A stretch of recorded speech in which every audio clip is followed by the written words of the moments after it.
Mas eu quero convidar os irmãos, desde já, a abrirem suas Bíblias no livro de 2 Samuel, capítulo 12. Os versos que nós vamos ler serão os versos de 1 a 9 e também o verso 13. 2 Samuel, capítulo 12, versos de 1 a 9 e também o verso 13. E o tema da nossa reflexão é o seguinte: você é este homem. Você é esta pessoa. E essa frase, ela não é minha, mas de um profeta, que você vai acompanhar agora. 2 Samuel 12, versos de 1 a 9 e também o verso 13. E veja só o que diz o texto sagrado. O Senhor enviou Davi, o profeta Natã. Ao chegar, ele disse a Davi: 2 homens viviam numa cidade. Um era rico e o outro pobre. O rico possuía muitas ovelhas e bois, mas o pobre nada tinha, senão uma cordeirinha que havia comprado. Ele a criou, e ela cresceu, e com ele e com seus filhos. Ela comia junto dele, bebia do seu copo e até dormia em seus braços. Era como uma filha para ele. Certo dia, um viajante chegou à casa do rico, e este não quis pegar uma das suas próprias ovelhas ou de seus bois para preparar-lhe uma refeição. Então, em vez disso, preparou para o visitante a cordeirinha que pertencia ao pobre. Então Davi encheu-se de ira contra o homem e disse a Natã: juro pelo nome do Senhor, que o homem que fez isso merece a morte. Deverá pagar 4 vezes o preço da cordeira, porquanto agiu sem misericórdia. Então Natã disse a Davi: você é este homem. Você é este homem. Assim diz o Senhor, o Deus de Israel: eu ungi rei de Israel e livrei-o das mãos de Saul. Dei-lhe a casa e as mulheres do seu senhor. Dei-lhe a nação de Israel e Judá. E se tudo isso não fosse suficiente, eu lhe teria dado mais ainda. Porque você desprezou a palavra do Senhor, fazendo o que ele reprova. Você matou Urias, o hitita, com a espada dos amonitas, e ficou com a mulher dele. Então Davi disse a Natã: pequei contra o Senhor. E Natã respondeu: o Senhor perdoou o seu pecado. Você não morrerá. Feche seus olhos, vamos falar com Deus mais uma vez. Pai querido, muito obrigado, Senhor Deus, por este culto tão abençoado. Muito obrigado, Senhor Deus, pela oportunidade de estarmos na Tua presença e podermos louvar o Teu nome. Nesse momento, Senhor Deus, nós nos colocamos diante de Ti e Te pedimos, Senhor Deus, que o Senhor use a minha vida para falar ao Teu povo. Que o Teu Santo Espírito, Senhor Deus, fale aos nossos corações nessa noite. É a oração que fazemos no nome de Jesus. Amém, amém, amém. Inicialmente, eu preciso lhe dizer que Natã era um profeta conselheiro do palácio de Davi. E Natã era um conselheiro que primava pela sua intimidade com Deus, pelo seu relacionamento íntimo com o Senhor. Natã não era um oportunista. Ele era um homem usado por Deus. Inclusive, é ele quem aconselha Davi acerca do templo a ser construído. E também quero lhe dizer que Natã não era um covarde.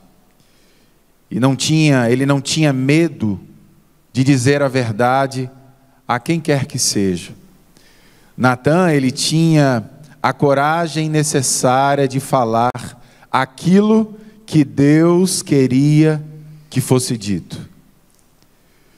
E os irmãos viram no texto que acabamos de ler, que Natã usou da sabedoria para denunciar um pecado.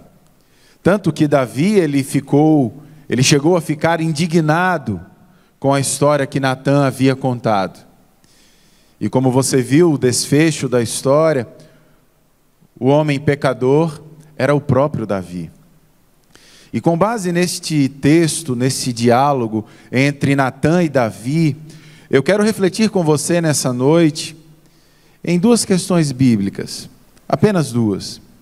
E a primeira delas é a seguinte: por que a iniquidade nos atrai tanto? Por que a iniquidade nos atrai tanto? Por que somos tão iludidos e cegos pelo pecado? Por que a iniquidade é algo tão presente no meu coração, no seu coração, no coração de cada um de nós? Porque um homem que a Bíblia diz ser um homem segundo o coração de Deus, se deixou envolver por tamanho pecado, por tamanha dificuldade. Veja só o que diz um artigo de uma revista que li, uma revista chamada Ultimato, esse artigo foi escrito por um pastor chamado Ricardo Barbosa, da Igreja Presbiteriana do Planalto, lá em Brasília. E ele escreveu em uma coluna intitulada Pecado, a doença da alma. E é justamente depois de ler o artigo deste pastor que comecei a pensar e refletir um pouco sobre o pecado. E eu quero dizer aos irmãos que esse não é um assunto que habita, não é verdade, as nossas mesas de alimento, o nosso jantar, o nosso almoço. O pecado não é um assunto que muitas vezes sentamos em uma roda de amigos e começamos a falar sobre pecado. Eu reconheço que este é um assunto que não habita os nossos guetos, as nossas relações, mas este é um assunto muito necessário a cada um de nós, a todos nós. E é sobre isso que vamos conversar nessa noite. O que Deus manda, a gente fala, e que Ele cresça, que eu diminua, que o nome do Senhor seja glorificado. E eu quero dizer aos irmãos que o pecado sempre foi um termo principalmente usado dentro de um contexto religioso. E atualmente o seu núcleo está na desobediência à vontade de Deus, manifestada nas Sagradas Escrituras. E no hebraico, hatá, e no grego comum, hamartano, são formas verbais que trazem o mesmo sentido.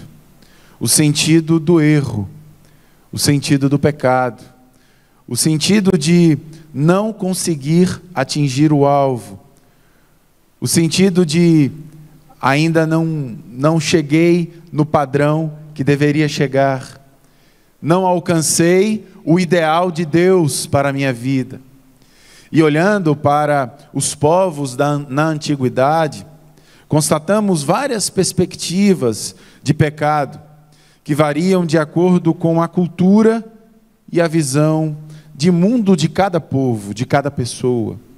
Por exemplo, a perspectiva judaica de pecado, o judaísmo ele considera a violação de um mandamento divino como pecado. O judaísmo ensina que o pecado é um ato de desacato, e não um estado de ser ou uma escolha do coração do ser humano. Para os irmãos terem uma ideia, mesmo que superficial desse tema, o judaísmo defende que todo homem nasce sem pecado, pois a culpa de Adão não recai sobre a humanidade. Mas também existe a perspectiva católica. A doutrina católica distingue o pecado venial, que justifica somente a punição temporária no purgatório, do pecado mortal, que justifica uma punição eterna no inferno. Se o indivíduo não se confessar e não se arrepender, na doutrina católica, o pecado original só é perdoado pelo batismo, pois a água do batismo, ela ela confere graça ao indivíduo que pecou. A água do batismo tem o poder para os católicos de salvação. Já na perspectiva protestante ou evangélica, é um segmento que não crê em purgatório, que não classifica os pecados em venial, mortal, capital. Nessa perspectiva protestante, evangelical, não existe pecado pequeno, pecado grande, né? Quando a gente aprende, quando criança, na escolinha bíblica dominical, não existe nem pecadinho e nem pecadão. Pecado é pecado. Romanos 3:23 diz o seguinte: pois todos pecaram e destituídos estão da glória de Deus. Segundo a perspectiva evangélica ou protestante, somente o Filho de Deus, somente Jesus Cristo, tem o poder de perdoar os nossos pecados. E isto para mim é muito interessante.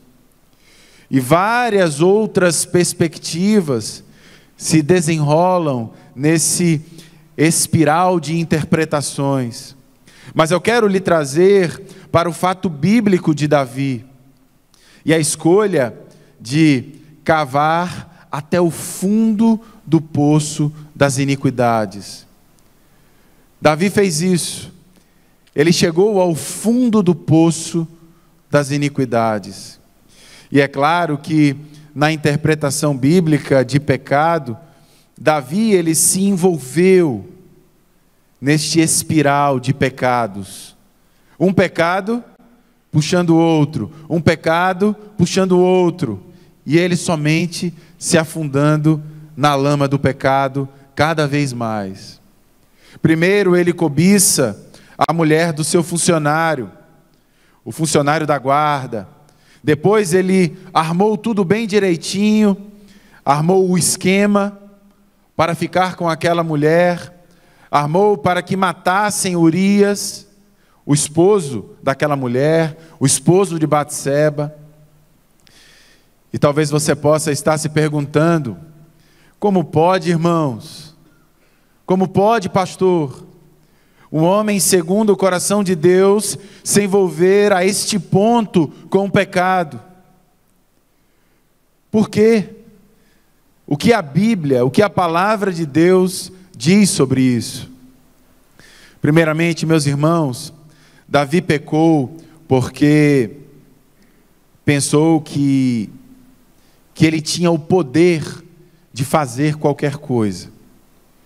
Ele pensou que ele poderia realizar qualquer coisa e que nada aconteceria com ele. Ele pensava que estava acima do bem e do mal. E por um momento caiu sobre a cabeça de Davi a síndrome do super-homem. Davi estava se achando. Afinal de contas, ele era o rei. O super-homem que estava acima de qualquer pessoa. O super-homem que estava acima do bem e do mal. E de fato, o rei estava acima do bem e do mal. O rei era o cara, o dono do reino. Era ele que mandava e desmandava em todo o reino. Tudo por ele, tudo para ele. Davi realmente era um rei. E Deus pôs tudo nas mãos de Davi. Deu-lhe absolutamente tudo. Mas querem saber, meus irmãos, quando lemos a história, nós percebemos que Davi, ele não estava satisfeito. Ele queria mais, ele queria ainda mais. E ele pensou que podia alcançar qualquer coisa. Veja só o que diz os versos de 7 até 9, de 2 Samuel no capítulo 12. Eu ungi rei de Israel, e livrei-o das mãos de Saul. Dei-lhe a casa e as mulheres do seu senhor. Dei-lhe a nação de Israel e Judá. E se tudo isso não fosse suficiente, eu lhe teria dado mais ainda. porque você desprezou a palavra do Senhor, fazendo o que ele reprova. O ego de Davi era muito grande, meus irmãos. O ego de Davi não estava satisfeito. Mas eu quero lhe fazer uma pergunta. Os irmãos pensam que, diante de toda essa história de Davi, os irmãos pensam que eu e você, que nós somos diferentes do rei Davi? Os irmãos pensam que somos diferentes?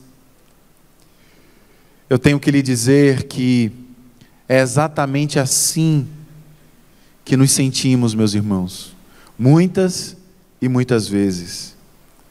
Iludidos, pensando que estamos acima do bem e do mal. Pensamos que podemos qualquer coisa. Pensamos que podemos fazer qualquer coisa. E por isso a iniquidade, ela nos dá rasteira atrás de rasteira. Levantamos e caímos, levantamos e caímos, levantamos e caímos. E sabe o que isso me fez lembrar? Isso me fez lembrar sobre uma fábula, a fábula de Esopo, que eu conheci através da Lu, através da minha esposa. E a fábula de Esopo, a chamada fábula do leão e do inseto. Eu vou ler rapidamente e veja só o que diz essa fábula. Conta-se que um inseto se aproximou de um leão e disse, sussurrando em seu ouvido: não tenho nenhum medo do Senhor, nem acho que o Senhor seja mais forte do que eu. Se o Senhor duvida disso, eu o desafio para uma luta, e assim veremos quem será o vencedor. E voando rapidamente sobre o leão, deu-lhe uma ferroada no nariz. Assim, o leão, tentando pegá-lo com as garras, apenas atingia a si mesmo, ficando assim bastante ferido, e por fim, deu-se por vencido. Desse modo, o inseto venceu o leão, e entoando o mais alto que podia, uma canção que simbolizava a sua vitória sobre o rei dos animais, foi embora cheio de orgulho, com ares de superioridade, para falar seu grande feito a todo mundo. Mas na ânsia de voar para longe e rapidamente espalhar esta notícia, acabou preso numa teia de aranha. Então se levantou dizendo: ai de mim, eu que sou capaz de vencer a maior das feras, fui vencido por uma simples aranha. Ah, meus irmãos, há um grande perigo quando pensamos que somos tão fortes e astutos e nos perdemos muitas vezes em nossa própria tolice, em nosso próprio pensamento, e pior, somos tentados a pecar em segredo, somos tentados a pecar iludidos, pensando que somos tão fortes, que Deus não pode ver as nossas iniquidades, que Deus não pode ver os nossos pecados. Veja o que o autor da carta de Hebreus, ele nos diz no capítulo 4, no verso 3, ele diz assim: nada em toda a criação está oculto aos olhos de Deus. Tudo está descoberto e exposto diante dos olhos daquele a quem havemos de prestar contas. Eita, versículo maravilhoso e desafiador, não é, irmãos? Sabe o que o autor de Hebreus está nos dizendo? Ele está nos confirmando aquilo que a primeira carta de João nos diz, no capítulo 3, no verso 20, quando João afirma que Deus conhece todas as coisas. Deus, Ele sabe de tudo sobre nós, irmãos. E não há nada, absolutamente nada, que possamos esconder do nosso Deus. Desde os nossos pensamentos mais complexos, mais difíceis, até as nossas ações mais irresponsáveis. Ele sabe de todas as coisas. E quer saber? Isso para nós, meus irmãos, deveria ser uma verdade libertadora. Deveria ser algo que libertasse a nossa vida. Que bom que Deus sabe de tudo. Que bom que o nosso Deus tem o poder de ver todas as coisas. A onipotência de Deus nos liberta do medo e da vergonha. Louvado seja o nome do nosso Deus. Davi, ele não pecou somente porque se achava acima de qualquer coisa. Davi também pecou porque ele preferiu alimentar o seu desejo. Ele preferiu alimentar as suas vontades. Movido pelo egoísmo, Davi, ele preferiu alimentar o seu desejo. E sabe, irmãos, o pecado existe. E é um convite muito bom a todos nós. É bastante prazeroso. Se não fosse assim, ninguém pecava, não é verdade? Somos atraídos pela iniquidade, porque ela mexe com o nosso egoísmo e com as coisas que mais desejamos, com as coisas que mais queremos. Aí, diante de um cenário como esse, acabamos cedendo. Acabamos caindo no pecado. A nossa natureza nos empurra para o erro, para o pecado.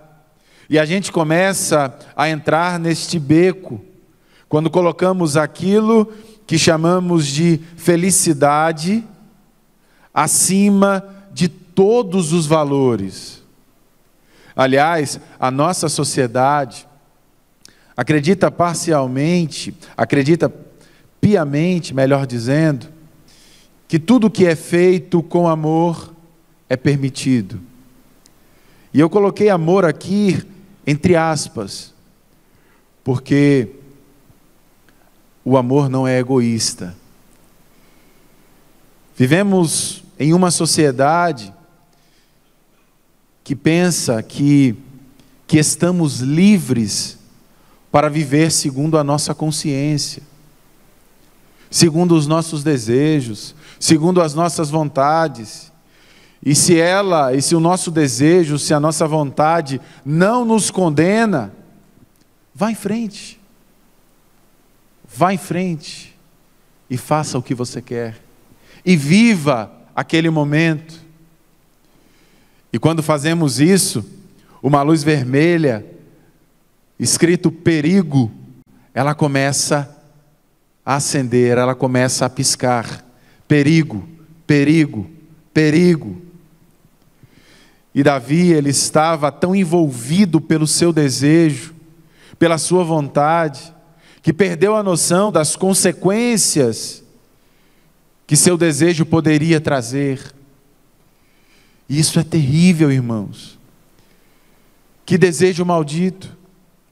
O desejo que muitas vezes nos cega, que nos envolve de tal ponto que nem sequer percebemos as terríveis consequências que isso pode trazer na minha vida e até mesmo na vida daqueles que estão à minha volta. Desejo que satisfaz o meu capricho, mas que machuca o outro. Desejo que me faz sorrir, que me faz alegre naquele momento, mas que faz o outro chorar. Desejo que me empurra para o prazer, mas que destrói os meus laços familiares, os meus laços de amor. Davi, ele esqueceu que seu desejo o fez pecar contra Deus, contra o Senhor da sua vida. Davi, ele não estava apenas atacando Urias, ou até mesmo Batseba. Davi estava pecando contra Deus, contra o próprio Deus. Por isso, meu irmão e minha irmã, ouça o profeta Natã. Cuidado com os desejos que você tem alimentado em sua alma e em seu coração. Cuidado com os caminhos que você tem percorrido. Cuidado com as escolhas que você tem feito. Mas ainda à luz da palavra de Deus, eu quero lhe fazer uma outra pergunta. Uma segunda pergunta. Por que quando atraídos pelo pecado, somos tão inertes, covardes, e não reagimos como deveríamos reagir antes de cometer o pecado, antes de cometer a desgraça? Vejo que nessa história toda, em todo este enredo, neste espiral de confusão que Davi se envolveu, só havia uma forma de recuperar a sua dignidade de vida. Era ele parando, ouvindo e depois glorificando a Deus. E você pode estar se perguntando, como pode um camarada pecador como este glorificar o nome de Deus? Como pode um homem e uma mulher pecador, pecadora, glorificar o nome de Deus? É aí, meus irmãos, que está o ministério da graça de Deus. Não é o pecado que tem aptidão para glorificar a Deus, mas o pecador. O pecador pode sim glorificar o nome do Senhor. E Davi, ele entendeu que primeiramente era hora de ouvir o profeta, de ouvir Natã. Natã foi a pessoa que Deus usou para repreendê-lo, para corrigi-lo. E Davi se calou e ouviu a repreensão de Deus através da boca do profeta. Davi, ele teve a humildade de reconhecer que o seu conselheiro estava absolutamente certo, correto. São as exortações, meus irmãos, são as advertências que nos fazem crescer, que nos fazem amadurecer diante de Deus. Que tenhamos, meus irmãos, a mesma humildade para ouvir a voz do Senhor que Davi teve. Não somente a voz de carinho, não somente a voz de afago, mas também a voz de confronto, a voz de correção. Todos nós precisamos e necessitamos urgentemente do confronto de Deus, da palavra de Deus. Você pensa que é perfeito? Muitos de nós pensamos, principalmente que os nossos filhos são perfeitos, mas não são. Você não é perfeito, seu filho não é perfeito, sua família não é perfeita. Pare e ouça a exortação de Deus. Davi, ele aprende com isso. E mais tarde, quando a gente vai lá para o Salmo 94, versos 11 e 12, veja só o que Davi aprende com a repreensão. O Senhor conhece os pensamentos do homem e sabe como são fúteis. Como é feliz o homem a quem disciplinas, Senhor. É preciso lembrar, meus irmãos, que o pecado, ele tem consequências. Existe o fruto do pecado. Já é hora de cortar pela raiz os pensamentos que alimentam os nossos pensamentos iníquos e, consequentemente, os nossos desejos de pecado. Eu não sei quais são os seus desejos e também não tenho vontade de saber, mas Deus sabe. Deus sabe aquilo que tem se passado no seu coração. Deus sabe quais são os seus desejos. Ele sabe o que vai dentro da sua alma, do seu coração. E precisamos ser sinceros com o nosso Deus. Falar para Ele qual é o meu calcanhar de Aquiles. Precisamos dizer ao Senhor qual o meu problema. Qual a minha dificuldade. E aqui eu posso citar apenas algumas coisas que pode não ser o seu problema. Posso falar aqui de mentiras. Posso falar aqui de ganância, ganância pelo dinheiro, ganância pelo poder, a língua descontrolada, o orgulho, a vaidade, uma pessoa altiva, que não consegue ouvir ninguém, que não consegue ouvir conselhos de ninguém. Enfim, podem ser várias coisas. Por isso, pare agora, pense aquilo que tem estado em sua alma, em seu coração. Identifique o seu problema e perceba de onde vem a raiz deste problema. Perceba o que tem causado isso na sua vida.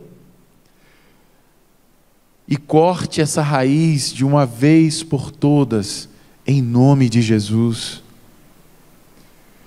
Somente você e Deus, tem a tesoura para cortar a raiz do pecado que tem assombrado a sua vida. Davi, ele entende com o passar do tempo que tudo Deus conhece. Tolo é quem pensa que pode se esconder de Deus. E ele diz lá no Salmo 139, nos versos de 1 a 4, ele diz assim: ó Senhor, Tu me sondas e me conheces. Sabes quando me sento e quando me levanto. De longe percebes os meus pensamentos. Sabe muito bem quando trabalho e quando descanso. Todos os meus caminhos te são bem conhecidos. Antes mesmo que a palavra me chegue à língua, tu já a conheces inteiramente, Senhor. Para glorificar a Deus, meus irmãos, é necessário entender que o pecado é uma atitude que fere o próprio Deus, que machuca o nosso Deus. E sabem, irmãos, quando percebemos que o pecado é uma atitude contra Deus e que fere o nosso Deus, passamos a ver a vida de uma forma diferente. Somos honestos no nosso trabalho, porque somos fiéis primeiramente ao nosso Deus. Somos fiéis no nosso casamento, ao nosso cônjuge, porque somos fiéis primeiramente ao nosso Deus. Somos fiéis na igreja, no serviço. Somos dizimistas e ofertantes fiéis. Nos colocamos disponíveis para servir no reino de Deus. Nós só fazemos isso porque primeiro somos fiéis ao nosso Deus. A fidelidade a Deus é a razão para viver dignamente. Eu quero repetir essa frase. A fidelidade a Deus é a razão para vivermos dignamente aqui nesta terra. Passageira. Mas eu quero caminhar para o fim. Eu quero concluir dizendo aos irmãos que nenhum de nós está isento de pecar. Nenhum de nós. Absolutamente nenhum. Não pense que você está isento. Não pense que o pecado está tão longe de você, tão longe de você, e por isso você é uma pessoa superior. A vida de um homem e de uma mulher de Deus deve ser sempre uma vida vigilante. Precisamos estar sempre vigilantes no Senhor. E o apóstolo Paulo, ele sabe muito bem disso. E ele nos diz que até o final da nossa jornada, deveremos estar sempre lutando pela nossa santidade, pela nossa santificação, pela nossa purificação. Filipenses capítulo 1, verso 6, o texto sagrado, ele diz assim: tendo por certo isto, que aquele que em vós começou a boa obra, a aperfeiçoará até o dia de Jesus Cristo.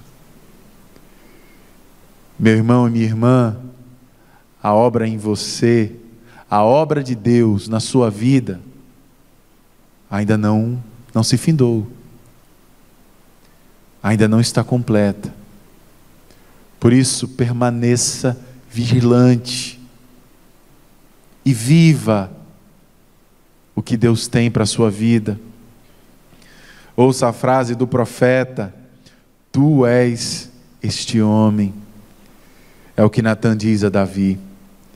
E eu te digo também nesta noite: tu és este homem, você é esta pessoa, mas Cristo é contigo. Somos pecadores, sim, somos, mas Cristo é contigo, e com Cristo e por Cristo é possível sim vencer o pecado. Também quero concluir lhe dizendo: não invente desculpas para o pecado. Os irmãos, eu não sei se já repararam, como muitas vezes temos uma facilidade para identificar culpados pelos nossos pecados. Aquela pessoa, aquele indivíduo é o culpado do meu pecado. Mas isso não é de hoje. Fazemos isso com uma enorme facilidade. Culpamos as pessoas, culpamos a igreja, mas isso, me desculpe a forma de falar, isso é conversa fiada. Isso é conversa fiada. Isso já acontece há muito tempo. Culpamos os outros a todo tempo. Desde Gênesis, quando a gente volta lá para o início, lá para o Gênesis, foi a serpente que me seduziu, Senhor. Culpamos, começamos com a serpente, como sendo a grande culpada, e no final das contas, o maior culpado de tudo era o próprio Deus. E que tristeza, não é, irmãos? É o crente que vive encontrando justificativas para o seu pecado. E é interessante, irmãos, que Davi, ele ficou furioso, não foi? Ele ficou furioso com o vilão da história, que foi contada por Natã. A injustiça cometida pelos outros nos deixa muitas vezes indignados, não é verdade? E quando nós olhamos para essa história, conseguimos entender a dificuldade que temos de olhar para dentro de nós, a dificuldade que temos de reconhecer os nossos erros, as nossas limitações, as nossas fragilidades. Quão difícil é fazer isso. Veja que no decorrer da vida de Davi, ele começa a entender o que é verdadeiramente o arrependimento. E logo ele conhece o Deus que perdoa o coração quebrantado. E logo ele conhece o Deus que tem o poder de perdoar o coração arrependido. E ele então fala lá no Salmo 130, nos versos 3 e 4. E com este verso eu quero finalizar a reflexão dessa noite. E ele diz assim: se tu, soberano Senhor, registrasses os pecados, quem escaparia? Quem escaparia? Mas contigo está o perdão, para que sejas temido. Meu desejo, meu irmão, e minha oração é que Deus continue a manifestar o teu Espírito sobre cada um de nós. Eu creio neste Deus que transforma vidas, neste Deus que perdoa pecados, neste Deus que perdoa um coração arrependido, o Deus de Davi, o Deus que nos ama, o Deus que nos perdoa, o Deus que nos dá a oportunidade todos os dias de recomeçar. Que possamos sair daqui, meus irmãos, desafiados a recomeçar todos os dias. Eu não sei o que você fez, eu não sei do seu passado, eu não sei do seu presente, o que você tem vivido, o que você fez, mas o que importa para o nosso Deus é qual será a sua atitude, qual será a sua caminhada a partir desse momento. O Senhor nos desafia nessa noite a caminharmos com Ele, a olhar para dentro de nós, a reconhecer as nossas limitações.